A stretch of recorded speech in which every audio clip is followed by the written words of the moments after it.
Welcome to this launch of the study document Called to Transformation, Ecumenical Diakonia. Welcome especially to Isabel Piri, Deputy General Secretary of the World Council of Churches, and to Rudolmar Bueno de Faria, General Secretary of the ACT Alliance. Both of you were heavily engaged in the process of this document. It is a joint document of ACT Alliance and the World Council of Churches, and we are proud to present it today. My name is Karin van den Broeke, member of the Executive Committee of the World Council of Churches, Chief Program Officer of Kerk in Actie, Protestant Church in the Netherlands, and I'm happy to moderate this session. It is an honor to present Ecumenical Diakonia, the huge document that offers practical content for those engaged in the service of diaconia, and that provides a platform for acting and reflecting for churches and ecumenical partners worldwide. Let's go to Rudolmar Bueno de Faria and to Isabel Piri to hear from them why this document, Called to Transformation, is so important. Isabel, may I start with you? Why is this document important and relevant? Yeah, so thank you so much, moderator. I want to start by looking at the preface of the document, Called to Transformation, Ecumenical Diakonia study document, especially that section that was included, by the General Secretary of the World Council of Churches. He starts by stating that in Acts chapter 6 describes the calling of the first deacons.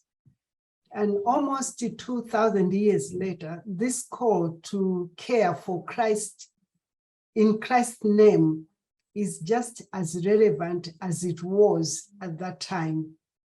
It is essential and it is urgent for us to respond to the needs of the world today. So discerning how best to do so in the changing times is what led to the writing of this document. And before me, I have the International Consultation on the Relationship between Churches and Specialized Ministries photograph. And in it, I see, people coming from different parts of the world, coming together to reflect on what is essential and urgent for us today. Thanks, Isabel. Thanks for reminding us to the call to care and to respond to the needs of the world. Rudolmar, do you want to add on this? Yeah, I agree very much with Isabel, what she said, especially in the preface of this document. It's mentioned very clearly this theological rationale for what is important to have a document as such.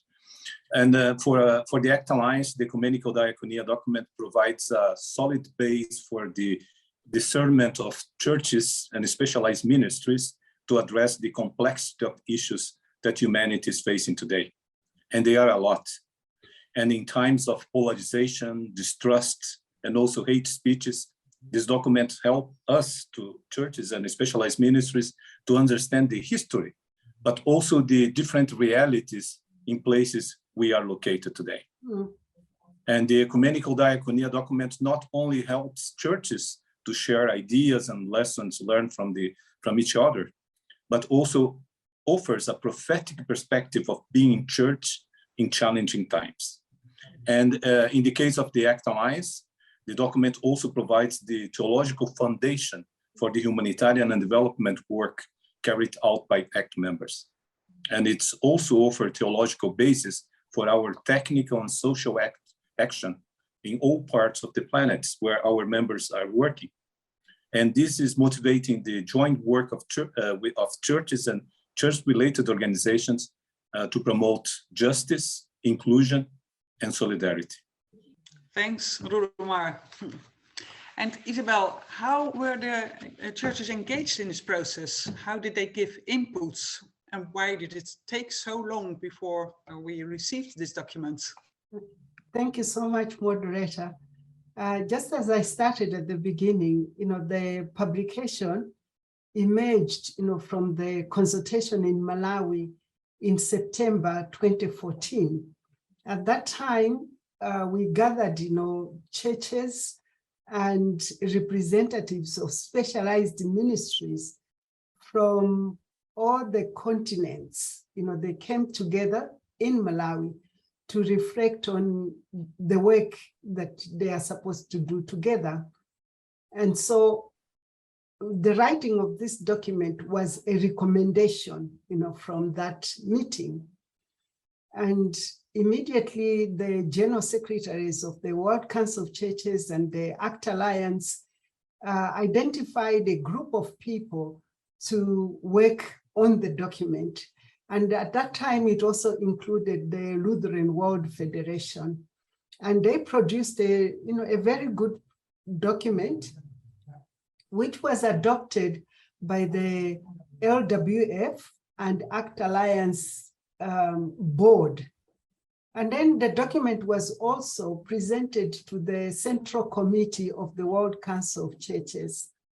They read the document, they liked it, but they also said that it needed further work. And so they said, at their next meeting, which was planned to be in 2020, the document, should be revised and presented at that meeting. And they recommended that we add new chapters, 8 and 9, where we add more information on the geographic and confessional context of practicing diaconia. This was done, but then came COVID-19, which prevented the Central Committee of the WCC from having its meeting in 2020. And it's only now in 2022 that the Central Committee has met, and they have received the document and then recommended that the churches should begin to use the document. So the diaconal response, COVID-19 needed to be addressed. And therefore, when they were approving the document, they also approved the addendum to the main document, which was a way for the churches and for us also to reflect on how we practiced the diaconal ministry during the period of COVID-19. And this document too has been accepted, and it has been approved that it should be shared with the churches and specialized ministries all over the world. Thank you, Isabel, for explaining. Rurumar, you already mentioned that this is a joint document of the World Council of Churches and of ACT Alliance. Could you elaborate a little bit more on this? Why a joint document? Thank you, Karin. Well, basically, you know that the World Council of Churches and the ACT Alliance has a long history of working closely together. Actually, ACT Alliance was created by the Ecumenical Movement, the World Council of Churches, and the Lutheran World Federations to be a kind of diaconal arm of the Ecumenical Movement. So we are key partners within the Ecumenical Movement, ACT Alliance and WCC. And the work of both organizations is different, but complement each other, because we know that there is no mission without diaconia, and the diaconia without other parts of mission, they not sustain alone. So, and also diaconia by its is a very essence of the work, to work collaboratively to improve the lives of people around the world. So the diaconia embraces all aspects of humanitarian work, including disaster relief and development. That is one of the areas in which ACT Alliance is very much involved. And hopefully this document, the Ecumenical Diakonia document, will encourage churches and development agencies to collaborate even more closely. That is one of the purposes of these documents. And while church-related development agencies do not have this problem, many secular development agencies may have it.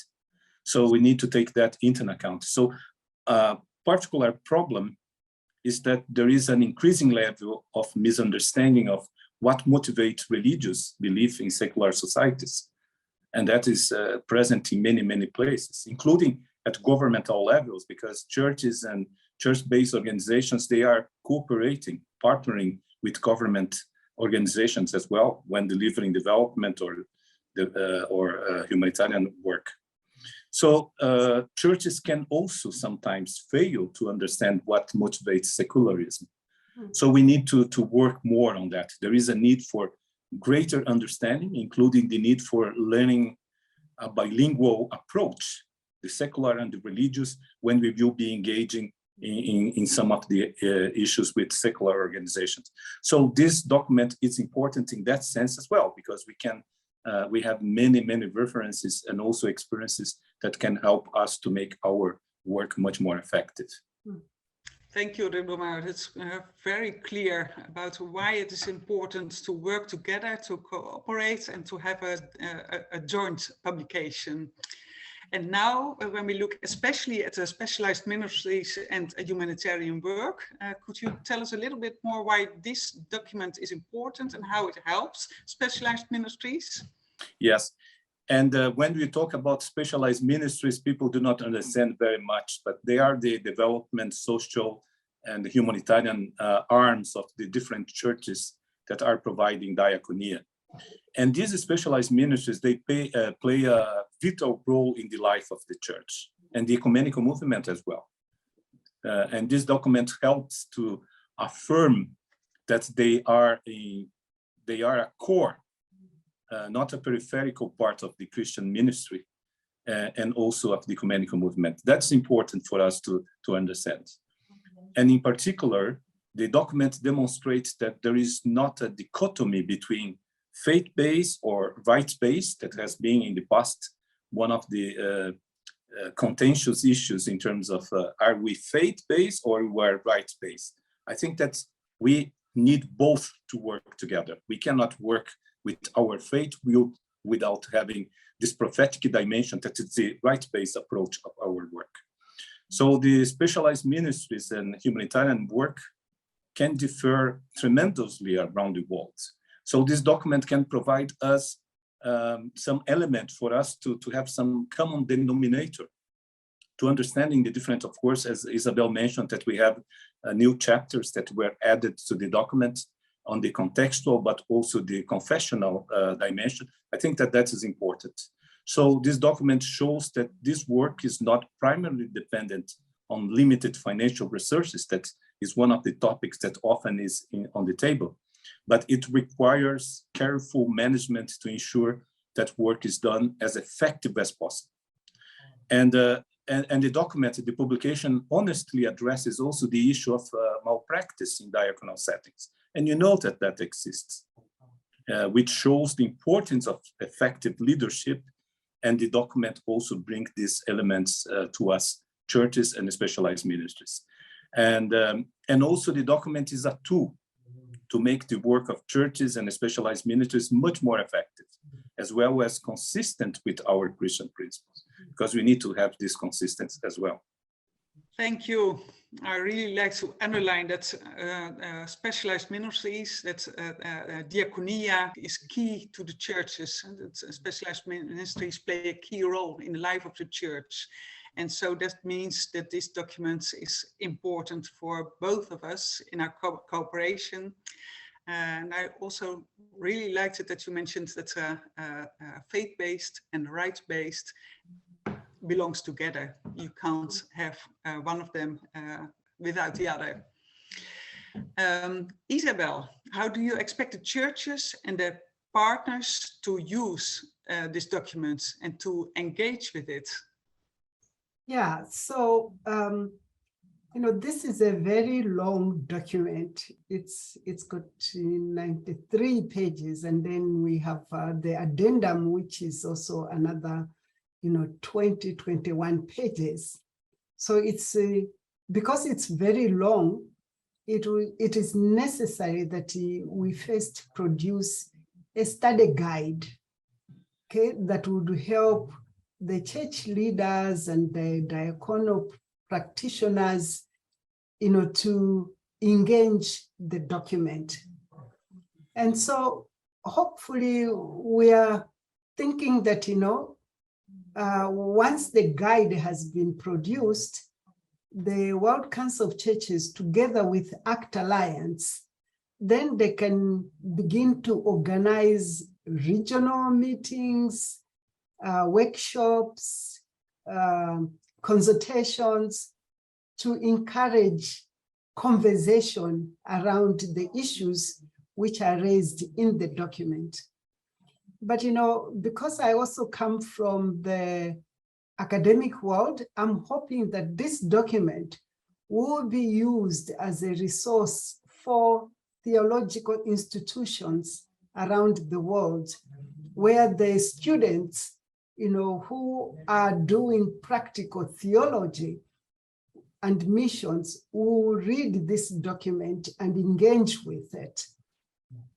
And I'm also hoping that as part of the reception process of the document, that, we will be able to produce further documents, based on the responses that we have received. The World Council of Churches, through Faith and Order, has produced a lot of documents, and we have learned that producing documents is one stage, but helping the churches and the partners to engage with the document is the second stage. And then reflecting on what has come from this process of engagement leads to yet another stage of how best to assist the churches and their partners to continue to look at issues of theology, and rights on issues of diaconia. So it's a long process, but we believe that, now that the document has been produced, the other processes will also fall into place. I see this document as essential in the context of engagement with the United Nations Sustainable Development Goals. The urgency of the need to improve the living conditions of the world's poorest 1 billion people is an essential part of our diaconal and developmental engagement. Thank you, Isabel. Both of you, Rudelmar and Isabel, you told us a lot already, but perhaps there's something more that is not in my questions, but that you want to tell us about this document. Is there anything else you want to add? Rudelmar? Just to add that is something that was built up, including different organizations, different people from different regions, from different backgrounds, from different confessions. And they brought the best of their experiences and also the history, because we need to build up on what didn't work well in the past. And you need to see in the future from a perspective, from a prophetic perspective. And so I think that this document provides us lots of good examples, practical tools, and also practical examples how to deal with some of the issues, but also challenge us to address those issues that is still along the history we have not been able to address. So that is what I would like to add to the importance of this document. Thank you. Sometimes we need it, that we are challenged. Thank you. And Isabel, is there anything else you want to add? Yeah, I just want to highlight that the process of writing this document has improved relationships between the churches and their partners, between the World Council of Churches and the ACT Alliance here in Geneva. And I see this as, something that we are expecting to happen in the different regions as people engage the document, that there will be improved relationships between the churches and the specialized ministries all over the world. I guess it's my hope, but it's a hope based on what I have seen as a reality in the relationship between WCC and ACT Alliance. Thank you. I share this hope with you because it's so important that we cooperate in a good way. Thanks, Rudemar and Isabel, for your explanation and your engagements. It's great that we have this publication, not intended to be in any way prescriptive, but aimed to stimulate ideas for future work and areas in which cooperation may develop between churches, diaconal agencies, and church-related development organizations. In learning from each other and in sharing, we can make a real difference to the lives of many people. So I'd like to invite all who is listening to this webinar to discover the Ecumenical Diakonia publication. It is available online on the WCC website and perhaps, I suppose, also on the ACT Alliance website.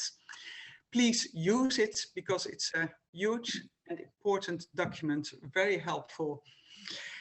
Let us stay, move, and act together on our pilgrimage of justice and peace. Thanks to all of you.